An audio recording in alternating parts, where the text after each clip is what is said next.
Call an ambulance. No way. After years, I saw Savannah again. In her arms, she cradled a small child. And if you looked closely, Savannah's belly was significantly swollen. The suddenness of it all brought my thoughts to a halt, but I knew I had to save Savannah and her child as quickly as possible.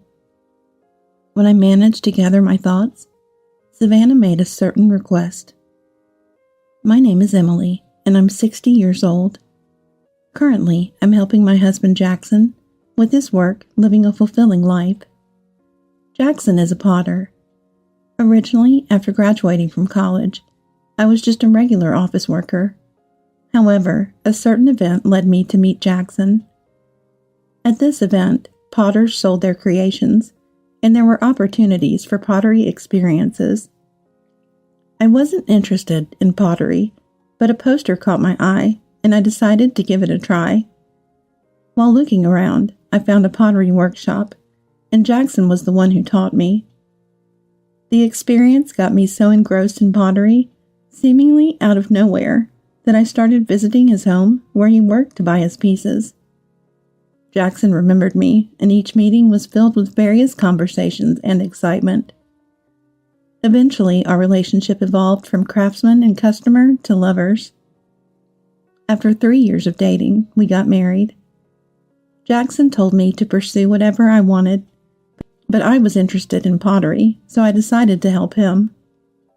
When we got married, Jackson's parents had already retired from pottery, which made me want to help him even more. Then we had a child. We named her Savannah, pouring all our love into her.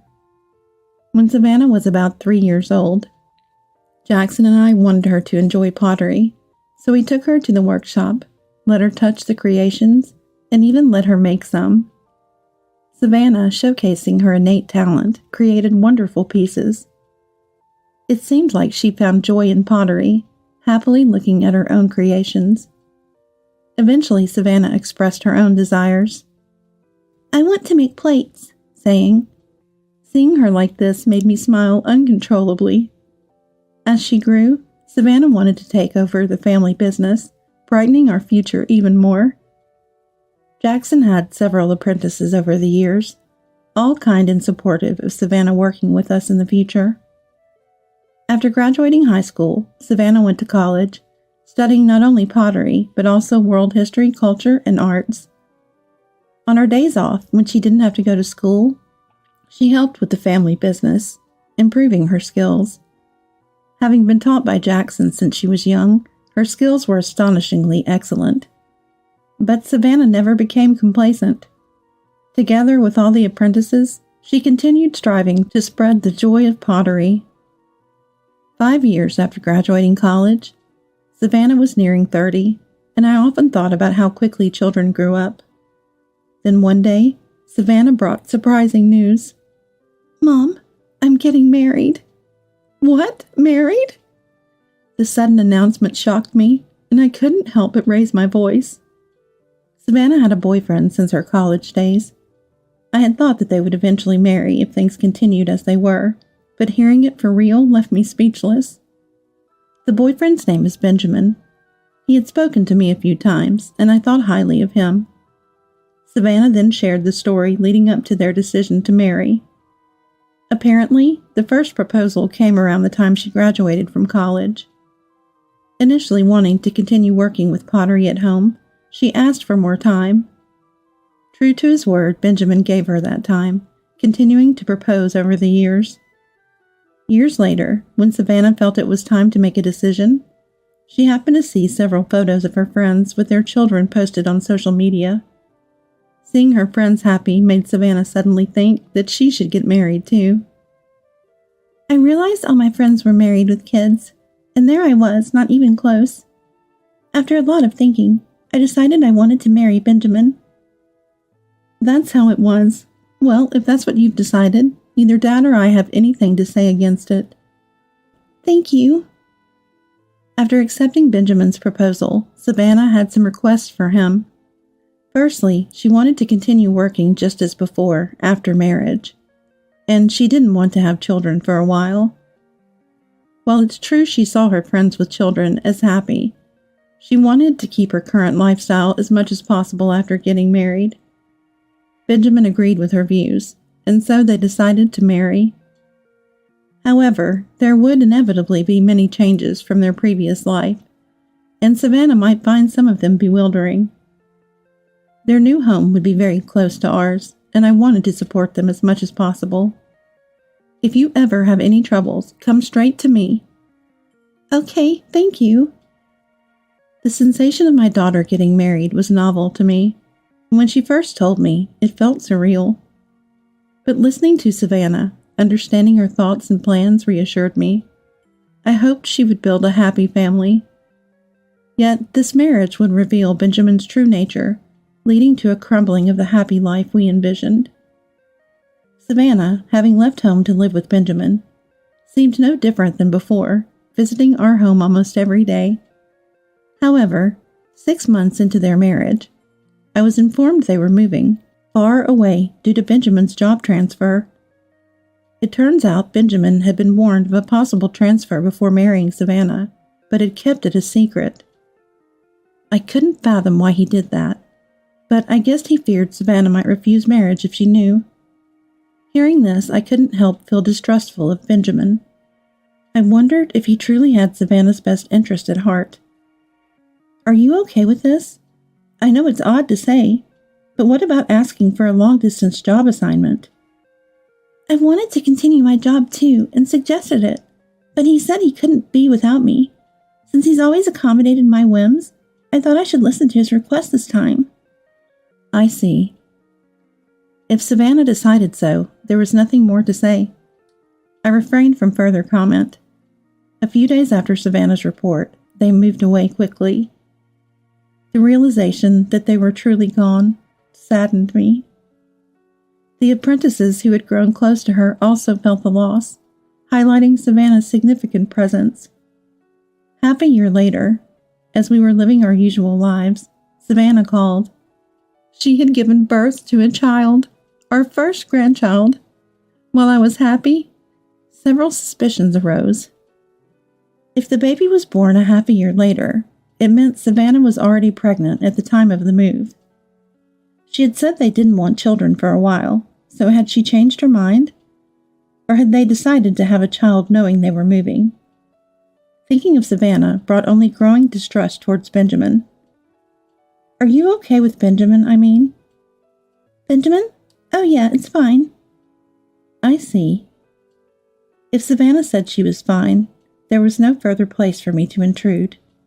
I told her, "You can always come back home," and hung up. Discussing Benjamin with Jackson, he too couldn't shake his feelings of distrust. But like me, he felt if Savannah was okay, we couldn't intervene. After discussing, we arrived at this conclusion. We thought about visiting if the situation got worse, keeping in touch as much as possible. However, after the call about the grandchild being born, all communication ceased. Worried, I tried contacting them, but it was Benjamin who answered, not Savannah. Hello, Benjamin? Where's Savannah? Savannah's in the shower right now. Oh, is that so? A few days later, I called during the daytime, thinking Savannah, now a housewife, might answer, but no one did. Trying again at night, Benjamin picked up, repeating that Savannah was in the shower and I couldn't speak to her. I was calling Savannah's mobile phone after all. I couldn't understand why Benjamin always answered. Why is Savannah never available? Even when I call during the day, no one answers. What do you mean, why? I told you, she's in the shower. I don't know about the daytime. I was taken aback by his confrontational tone and fell silent. Taking advantage of my silence, Benjamin hung up. Despite several more attempts, Benjamin kept saying things like, "Can you stop calling? The baby's crying." Or, "Aren't you being a bit persistent?" Saying things like this. My distrust in Benjamin only grew, but when he explained the reason for his hostility, it strangely made sense. Look, Savannah said she doesn't want anything to do with you anymore. Can you please stop calling now? What? Is that really what Savannah said? She said she wanted to escape from your strict pottery teaching as soon as possible. There were apprentices, and that it wasn't easy to leave, but she's glad she finally did. That can't be. Do you think I'm lying? If I were, wouldn't it be strange that you can't get through to Savannah during the day? She decided not to answer your calls. Maybe it's time you understand that. I was in disbelief. Before I could say anything, Benjamin pressed on. Can't you tell by my attitude that you're not wanted? I thought you'd realize eventually. You really lack understanding. If that's the case, you should have said so sooner. We never saw Savannah suffer. You're bad at taking hints, so please don't contact us anymore. Benjamin hung up after saying that. Wait a minute. My calls went unanswered, and I couldn't hear Savannah's voice. Feeling empty, I realized further contact was impossible. Though I thought it persistent, I tried calling the next day at noon, but it seemed to be blocked. Benjamin must have set it up to protect Savannah. Reflecting on Benjamin's behavior and words, it all made a strange kind of sense. Was Savannah truly afraid of us? The thought made me instantly sad. Upon returning home, I shared the story with Jackson. He too looked sad and was at a loss for words. Then we should stop interfering, right? Yes, I guess so. I can't believe Savannah was suffering that much. We convinced ourselves and decided not to contact Savannah ever again. 4 years later, our business was thriving with sales and achievements increasing.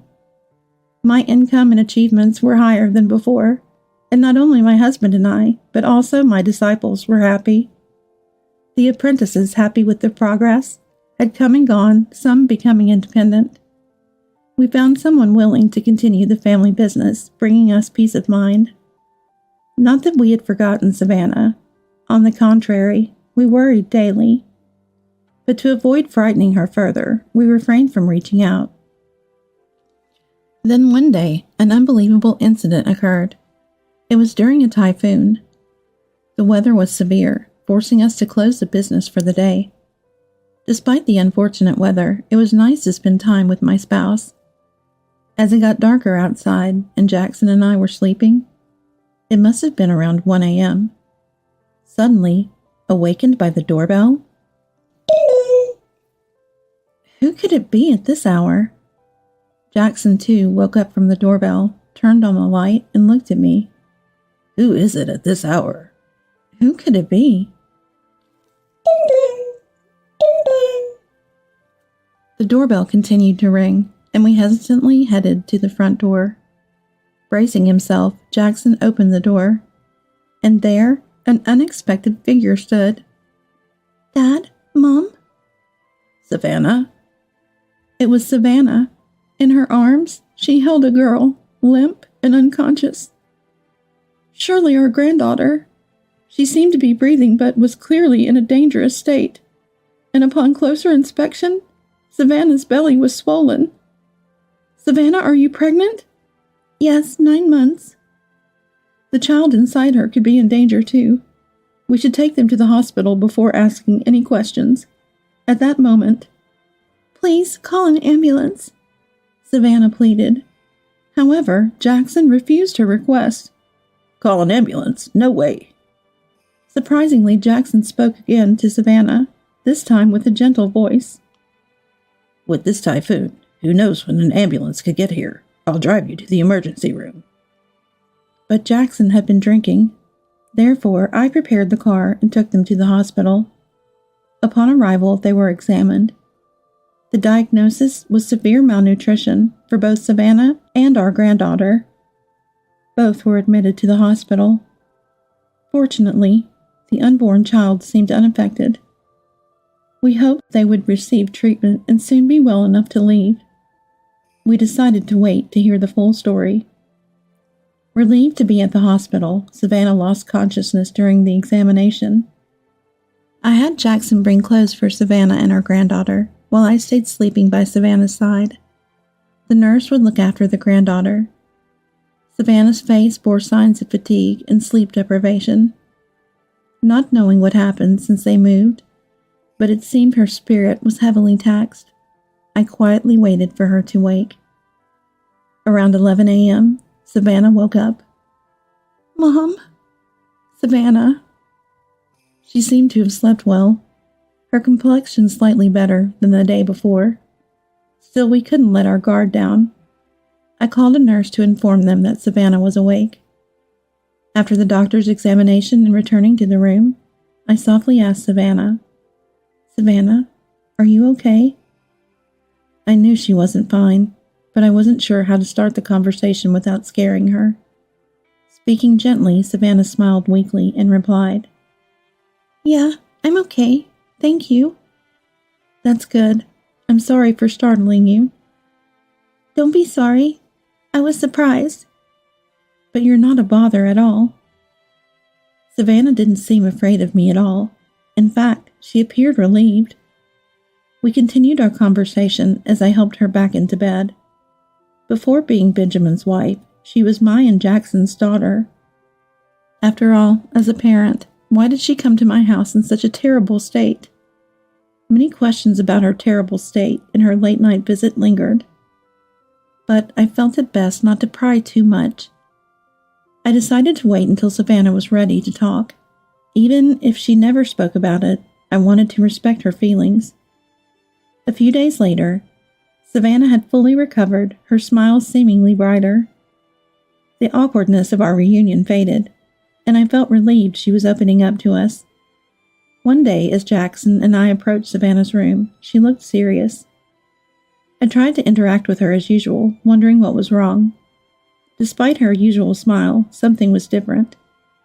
Concerned, I listened to Savannah with a grave look, said, "Can I talk about what happened after we moved?" Surprised, Jackson and I realized Savannah was ready to share. "Yes, we'd like you to talk, if you're comfortable." "Okay, thank you." After hearing our responses, Savannah began to share her story. It was unbelievable. Apparently, Benjamin was a terrible man.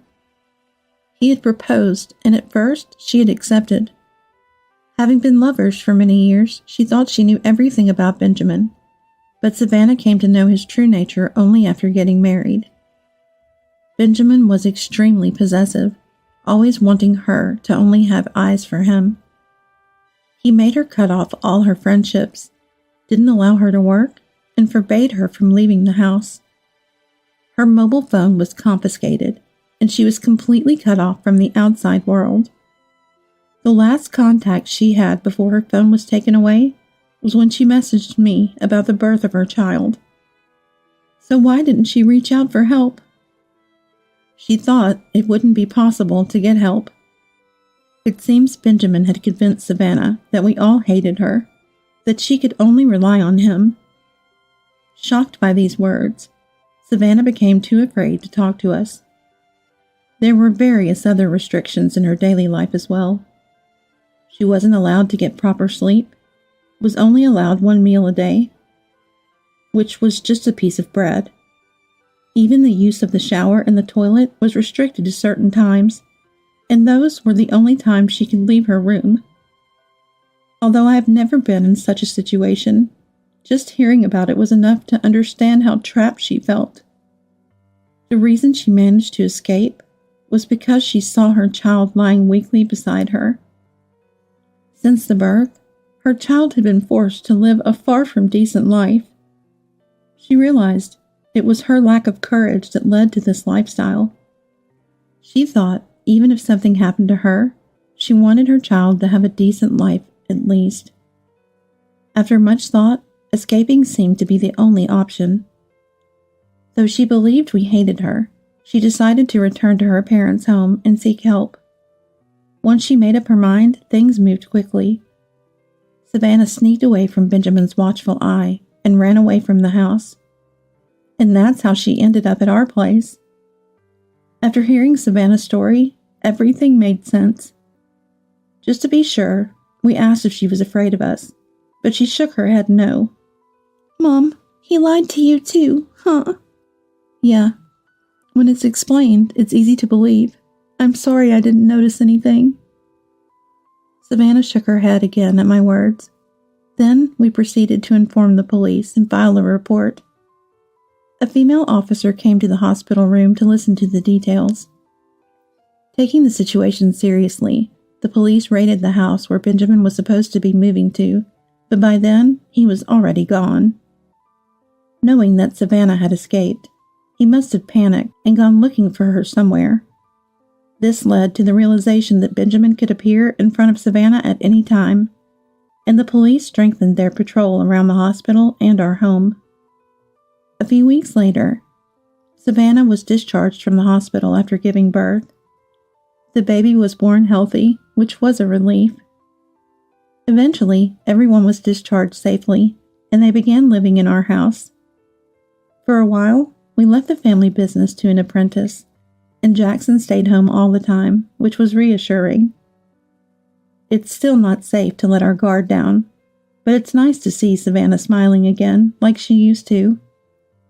If possible, I'd like us to continue living a happy life. That's what I had hoped for, but reality didn't go as smoothly as expected. It happened on a day that was supposed to be just another calm afternoon. While we were making lunch with Savannah, we heard a noise coming from upstairs. No one was up there. Jackson, who had been relaxing on the couch, seemed to have heard the noise too. "I'll go check upstairs," and said. We hadn't been this cautious about noises before, but ever since Savannah's incident, we've been living each day with heightened vigilance. I told Savannah and my grandchild to stay close to me as I waited, mobile phone in hand, hoping Jackson would come back soon. Then, from upstairs, we heard what sounded like an angry voice. "Hey, what are you doing?" Someone had intruded, and there was a confrontation. I immediately called the police. Later, Jackson told us what had happened at that moment. He went upstairs and quietly entered the room where the noise was coming from. There, he found Benjamin. Benjamin, upon seeing Jackson, seemed surprised. "Benjamin, how did you get in here? What are you doing?" "Shut up. Where's Savannah? She must be here, right? I came to take Savannah back. I can't let her be with people like you." "Calm down. Shut up." Benjamin, greatly agitated, lunged at Jackson. Jackson managed to restrain him, wondering how to alert us downstairs to call the police. Just then, the police arrived. Just hearing about it was enough to feel the intense tension. Afterwards, when Benjamin was being taken away by the police, he caught sight of Savannah and exclaimed, "Savannah, why did you betray me? I love you so much. Why would you do this? I only came to pick you up today."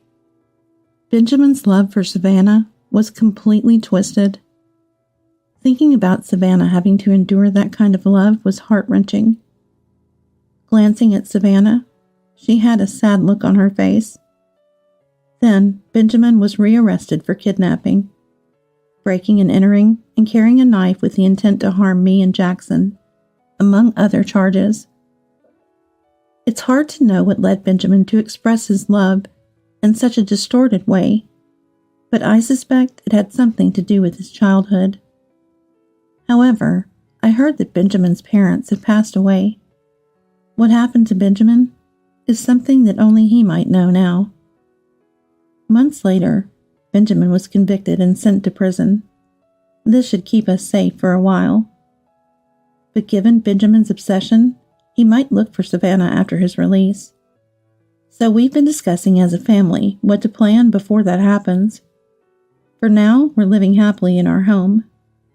Savannah has even taken up pottery, spending time in the workshop creating when she feels like it.